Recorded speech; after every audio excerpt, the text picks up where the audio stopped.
আমি তার ভাই আমার সাথে কাহিনী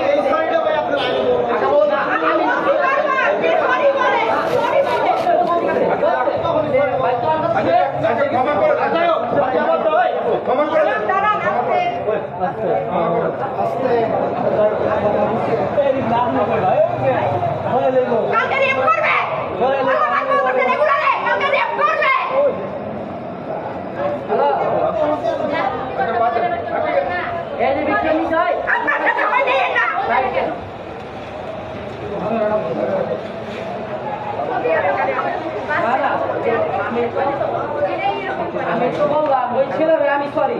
তারপরে আপনি বলেন অন্যায় করতে আচ্ছা